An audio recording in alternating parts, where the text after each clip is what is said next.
ሽልማት ተስፋልደት ዓለም ማሕረና Servant Leader for Justice Award 2026 ምርቋሕ ሕጽያት ንሽልማት ተስፋልደት ዓለም ማሕረና ሓድግታት ተስፋልደት ዓለም ማሕረና ንመዕቃብን ብጽልዋታቶም ከም ዝቕጽሉ ንምግባርን ዓመታዊ ነቶም ኣሰሩ ዝተኸተሉን ንባህርያቱ ዝተላበሱ ኣብነታውያን መተባብዕ ዝኸውን ሽልማት ካብ ዝሓለፈ ጥሪ 2025 ጀሚሩ ክወሃብ ዝጀመረ ኮይኑ ናይ ፈለማ ዕውት ሽልማት ተስፋልደት ዓለም ማሕረና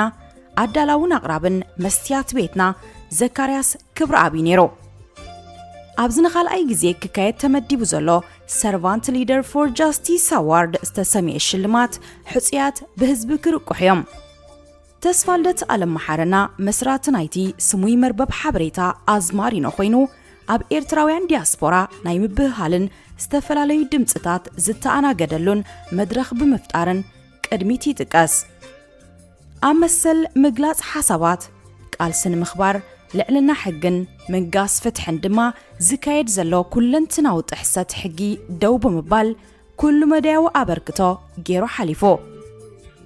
ኣንጻርታ ኣብ ኤርትራ ንልዕሊ ርብዒ ዘመን ኣብ መሰል ምግላጽ ሓሳባት ምኽባር ልዕልና ሕግን መንጋስ ፍትሒ ንዝገበረው ቃልሲ ብዘይ ገደብ ፍልሊ ሓሳባት ናይ ምጽዋር ኣብነት ብምዃን ብዙሓት ኣብ ቅድሚት ንዝረኣዩ ናይ ሚድያ ሰባት ዓቕምን ሞራልን ብምስናቕ ኣርኣያን ኣማእዛንን ብምዃን ጌረን ሂበን ከይበለ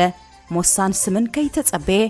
ንሕብረተሰቡ ብዘርኣየ ልግስን ተወፋይነትን ከምኡውን ብዝገበሮ ኣገልግሎት ከም ኣብነት ተጠቃሲ ነይሩ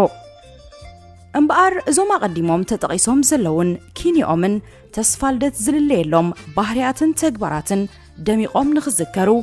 ጽልዋታቶም ክቕጽል ብምሕላን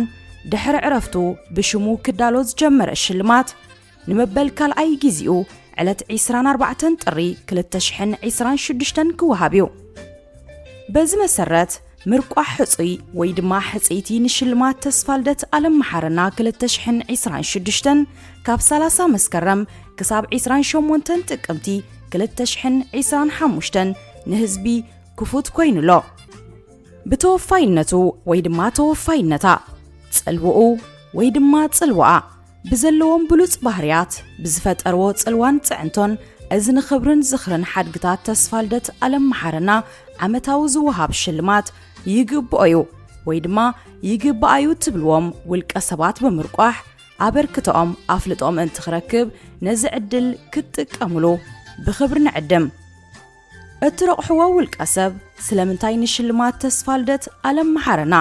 Servant Leader for Justice Award ከም ዝሓጸኽሞ ካብ 200 ብዘይ ውሕዱ ቃላት ብጽሑፍ መረዳእታ ከተቕርቡ ግድን ይኸውን ሕጹይ ወይ ሕጽይቲ ንምርቋሕ ዝኽእል መላግቦ ኣብ መውሃብ ርእይቶ ተቐሚጡሎ ቦርድ ተስፋ ደሊና ፋውንዴሽን